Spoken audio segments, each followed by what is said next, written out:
Hey, welcome back to another Get Geekish podcast. Welcome back to another. Anyway, hey, it's Bino and Derek here with the Get Geekish podcast. We do this every week. Thanks for joining us. Taking you through half an hour or so of the things that go inside our heads. Not all of them. We make some valid points once in a while.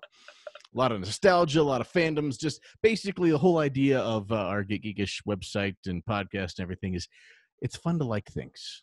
Mm-hmm. Have passion about something, enjoy something, and not have to devote your entire life to it. You know, you're a fan, mostly. But we are in the month of October, of course. Last week we talked about the history of that. We're getting closer and closer to Halloween, and Halloween also is the season for horror movies. Now, your favorite? Yeah, I'm not a huge fan of all horror movies. I like some, but I know there's a lot of people out there that are, horror movies 24/7 year round. So they get kind of weirded out when all the average Joes go to start watching horror movies and like, I watch this every day. What are you talking about? But this week's podcast idea, we came from some pictures we shared on Facebook earlier this week that somebody reimagined a handful of childhood games as posters for horror movies. And they were kind of terrifying. I got to say, I kind of want them to be real just because, I'm interested. So, how this came about is you look at this, obviously, growing up in the 80s and 90s, you usually got the poster first and then kind of like a trailer, depending on how it worked. Yeah, if this was 1990 instead of 2020, say they're working on the new Jurassic World movie, we would have got a poster with a Jurassic World logo that said coming 2025. And then next year, we would have got a 30-second trailer that was basically coming in 4 summers from now. Dinosaurs. And you just have to, you'd get all excited about it, but then you had to go through a grade or two of school before it actually came out. Which is funny because thanks to the pandemic right now, we're kind of going back to that because they just released the poster for the new Jurassic World, and we don't really have a teaser trailer or anything for that. So the tables have turned. But Photoshop is a great thing. So this person took the concept of a board game, turned it into a horror movie, and used Photoshop to make it into a movie poster. Right? And you found this, right? Yeah, somebody shared it in one of the geek groups I'm part of. And if you haven't found it, you can go to the Get Geekish Facebook page, and we shared it from, was it October 5th or 6th, something like that. But the first one is the Hungry Hungry Hippos. How do you make that a horror movie? Well, you have a very green-tinted, ominous scene of a guy in a, what do you call those, skimmer boats? Airboats. With this giant Jaws-like hippo coming at the boat from under the water, and blurry text of "they're hungry hungry hippos coming soon." Well, they did a good job too, because it says Blumhouse, which is a a very prominent horror movie company, production company, filming company. You know what I'm talking about. So I'm looking at that, I'm like, if you didn't tell me that this was just something that somebody made up, I'd have been like, what? Yeah, it seems far-fetched, but let's be honest, especially in the horror movie genre, there's a lot of things that come up that are ridiculous. I mean, we'll get back with the board games on here too, but on this list I found on IMDb of some of the most ridiculous concepts for horror movies, there's Thanksgiving, where a homicidal turkey axes off college kids during Thanksgiving break. The Ginger Dead Man, where an evil yet adorable gingerbread man comes to life with the soul of a convicted killer. And his real-life cookie monster wreaks havoc on the girl who sent the killer to the electric chair. So that's kind of like Chucky, but okay. Mm-hmm. There's Night of the Lepus, where giant mutant rabbits terrorize the Southwest. Crocodile, where a group of college friends are attacked by a giant man-eating crocodile while on spring break.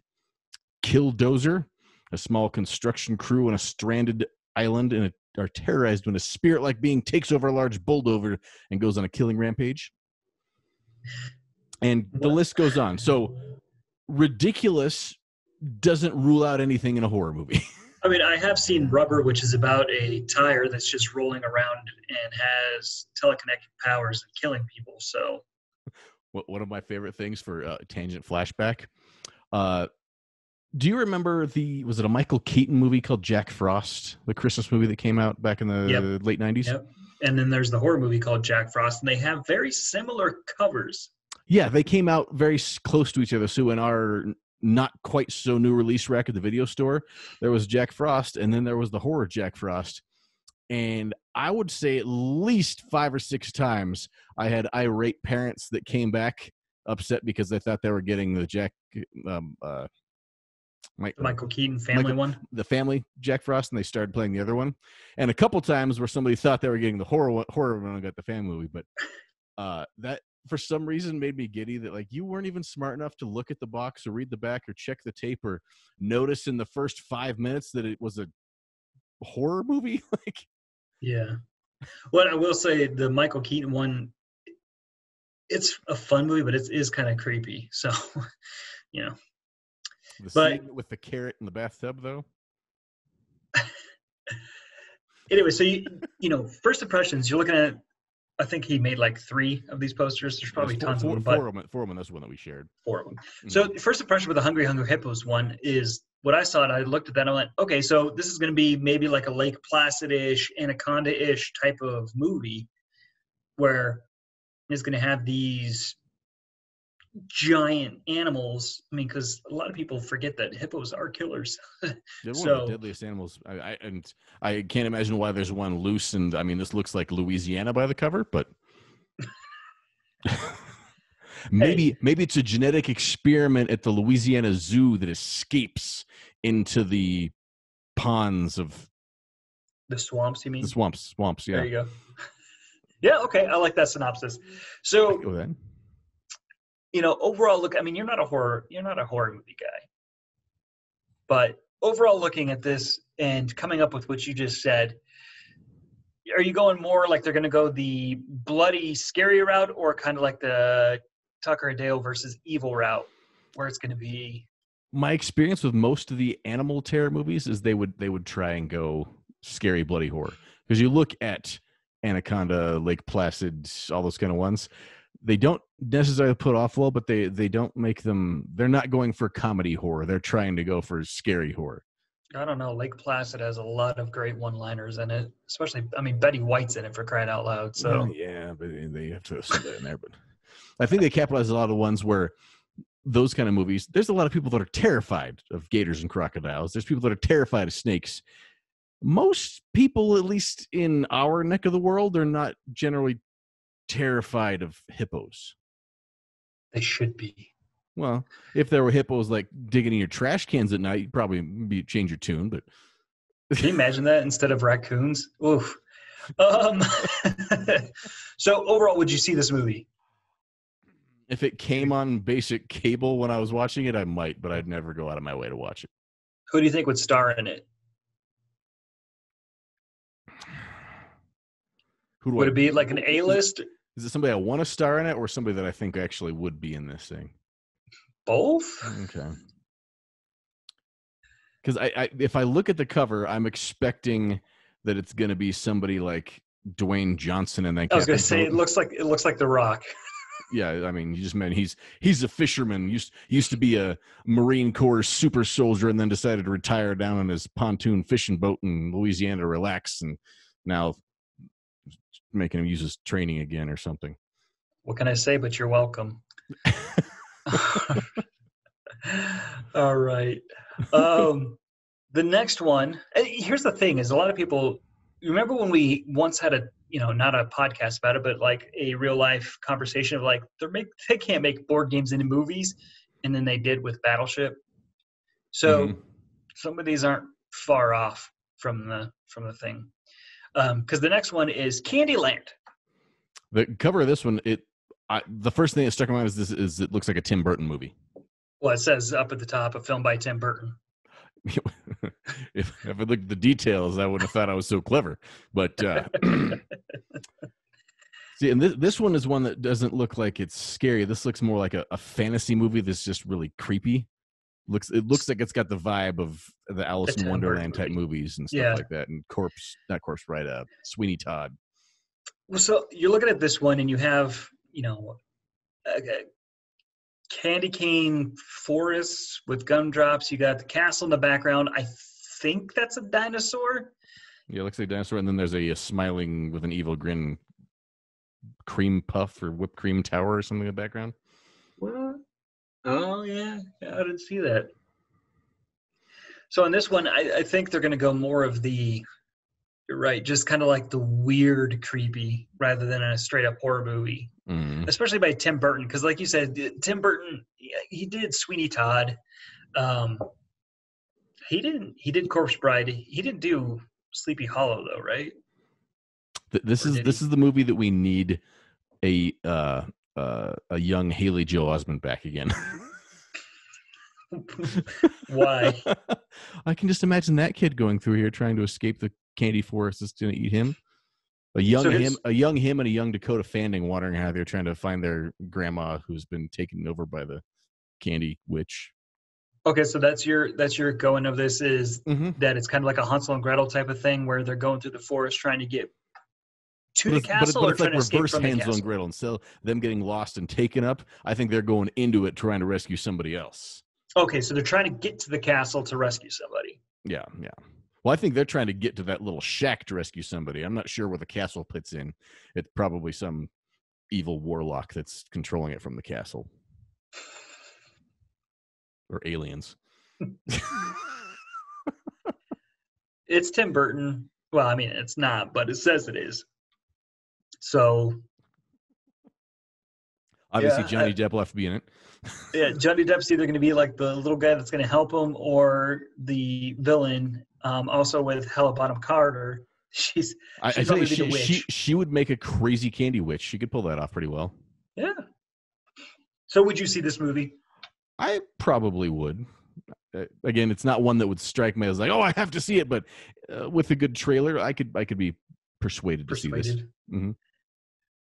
Oh man, doesn't this just take you back to when you're standing outside waiting to get into the theater because you had to stand outside to wait and get into the theater and looking at all the movie posters? Trying to guess what the movie's about too, because I feel, going back on tangent to that whole thing of how things have changed, I feel like movie posters now have done a much better job of tying into what the movie's actually about, or not being anything about the movie and just showing the stars in it and not trying to be part of the plot.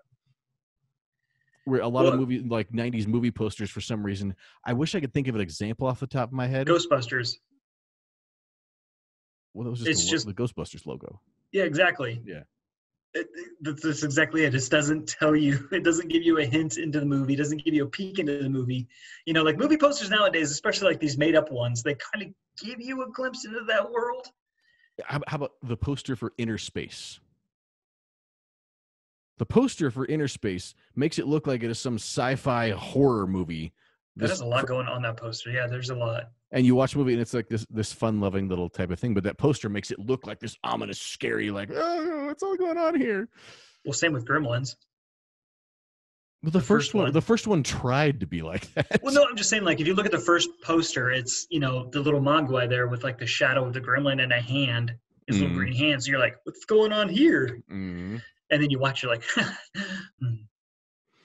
Now, our next movie poster that was on this guy's list was Chutes and Ladders. Which, when I hear that out loud, I'm like, how do you make Chutes and Ladders a horror movie? This looks like something out of the Saw franchise. That's what I was going to say. You've seen Saw, so... I enjoyed the first Saw, save about 2 minutes of it. Right. So I think this is going to be one of those, the torture-esque, trapped in a thing like Escape Room, Saw... Somebody's stuck in a funhouse labyrinth type thing, and every slide they go down razors parts of their bodies off, and there's lots of blood. Yeah, there's little spikes at the end of that slide. So choose wisely. Your life depends on it.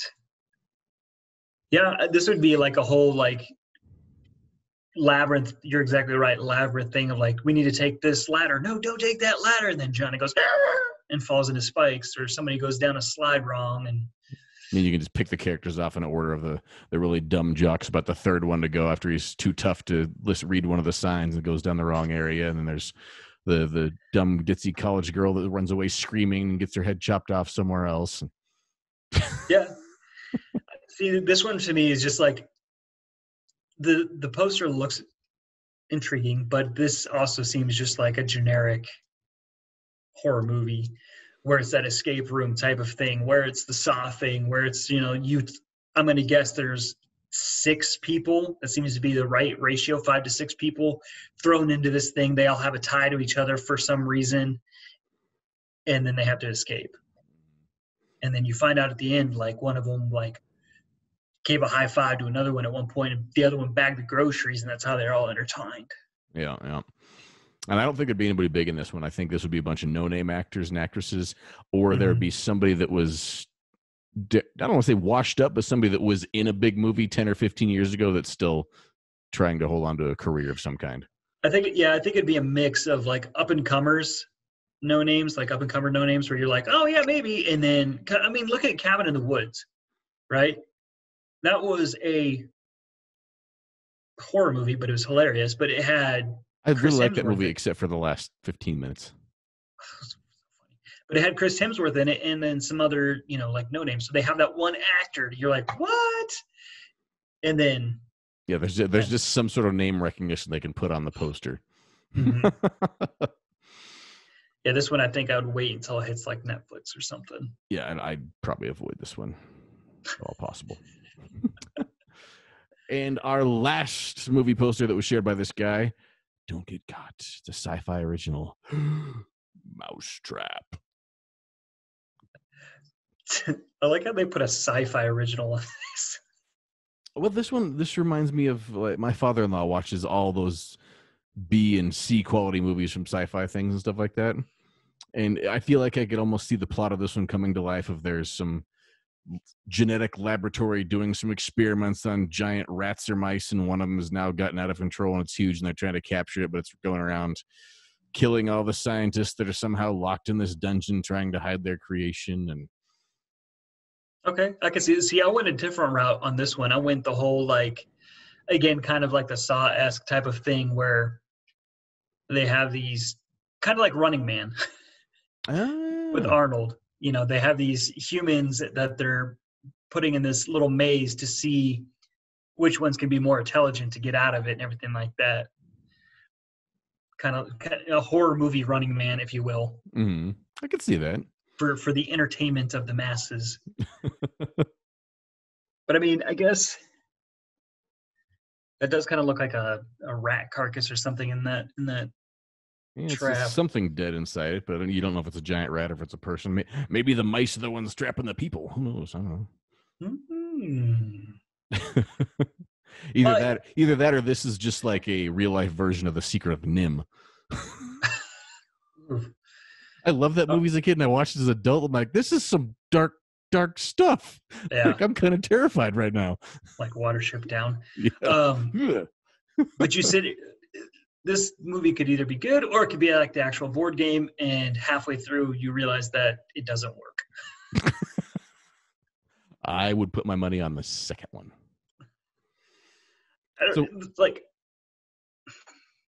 What other movie? Because this is for this guy came up with. But what are some other board games that they could? Because some of the board games Jumanji they made into a movie, which remarkably was Jumanji a board game first, or was it a board game after the movie? It's a good question. Now I don't even remember. Anyway, regardless, the new Jumanjis, I'm a big fan of both those. They made a movie out of Clue, which that one worked, but that one wasn't a horror movie. That one was just a fun mystery comedy. Yes, there's not many horror board games, so taking them and twisting them into something bad seems like a whole different thing. A lot of people's first reactions was like Operation. That's what I was going to say. Our comments on our Facebook page here, we had a couple people say Operation, which just gave me like a hostile / Dr. Giggles vibe of how they would go with that. Don't Break the Ice is intriguing because I can see that'd be like the Thing, but without the aliens. They're just out there and like they have to traverse the Arctic. Oh, see, that's when I thought Don't Break the Ice, I thought more of the like wilderness survival type of thing. If somebody's trying to escape somebody else across the frozen lakes of northern Canada or something like that. So kind of the same thing actually. That's kind of what I was thinking, just like the Arctic type of survival thing. Something might be chasing them. Who knows? Battleship. Maybe they should redo it instead of aliens. That one's probably should never have been made into a movie. And some of the ones you could do anything with. Sorry and Trouble. With titles like that, you could really do anything. I mean, Trouble, somebody's in trouble, they're killing a lot of people. Trouble, you're in trouble, somebody's trying to kill you. Yeah, but there'd have to be a Pop-O-Matic thing, right? And the whole thing. Well, there was Trouble, and then there was Pop-O-Matic Trouble. No. I'm looking at this one, and somebody said Twister.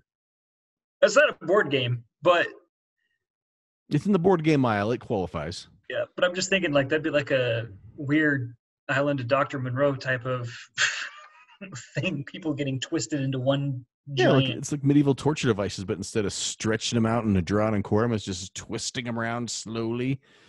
Or maybe they have people there for years, so they're distorting and contorting their bodies and twisting it around so they grow into weird shapes. And the one that made me laugh, and it was Life.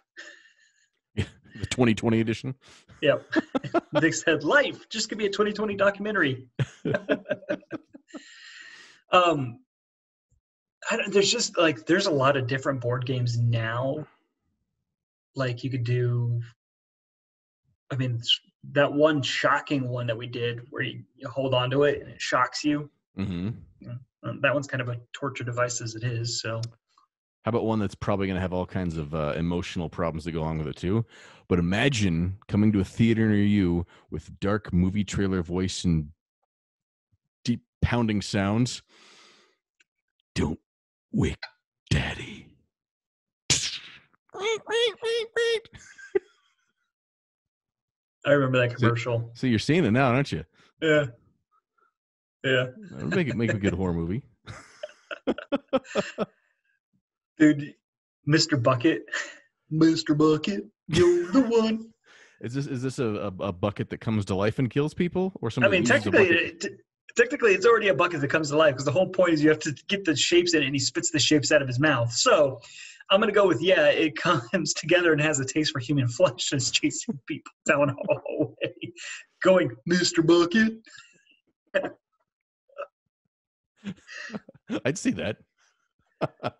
Dude, God, then you just like all these stupid 90s games popped in my head, like Elephant the Elephant, where it like shoots butterflies out of its nose and you have to catch them. So that one could be like a giant. Somebody that has the little special effects wizard, I feel like they could turn Fireball Island into something that's pretty much a gore fest. Dude, Fireball Island would probably be like a cannibal holocaust nowadays. Mm-hmm. That's probably what they would do is turn that into like people trying to escape out of the Amazon where cannibals are chasing them and stuff like that. That one could be good. They'd probably turn into like a more adventure thing, but okay, I'd be down for that one. Mm-hmm. Now, how about we have the scorned woman turned vengeance with girl talk?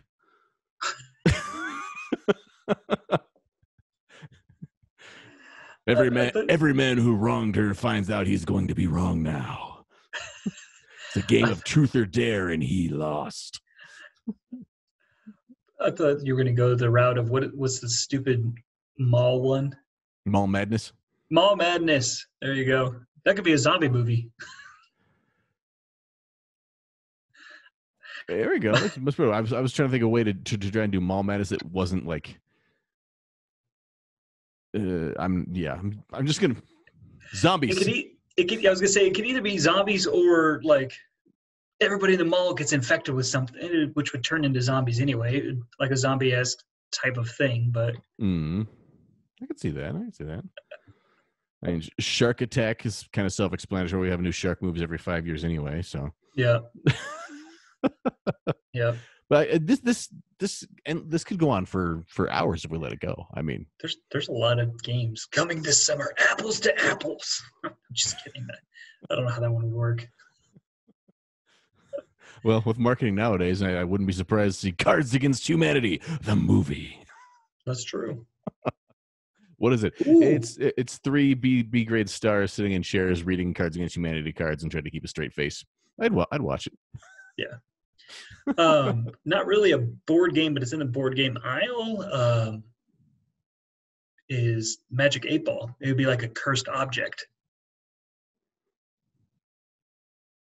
Kind of like a little possessed thing. Kind of like The Ring, if you will. Mm-hmm. Where it says your fortune, you're like, am I going to die, Magic 8 Ball? Magic 8 Ball? All signs point to yes. No! Outlook looks hazy.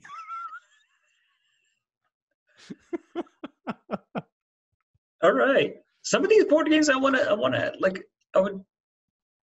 When we first started talking about this, I thought this was going to be just over the top ridiculousness, but I feel like we've found a few gems that actually could be turned into entertaining movies. Notice I didn't necessarily say good, but entertaining. Entertaining. I mean, yeah. Because again, I'm not a huge horror movie fan of a lot of them, but horror movies that are an escape from reality seem more entertaining to me. Horror movies about, the guy next door is a child molester and a killer, and he comes into your house and tries to kill your family. That's not an entertaining night. That's 2 hours of stress, and then me worrying about it for weeks afterwards. Here's a horror movie about a giant Mr. Bucket chasing people around in the alley and trying to hack him up with an axe. I can live with that because it's not really going to happen. It's entertainment. Okay, cool, whatever. I'm down. Mr. Bucket.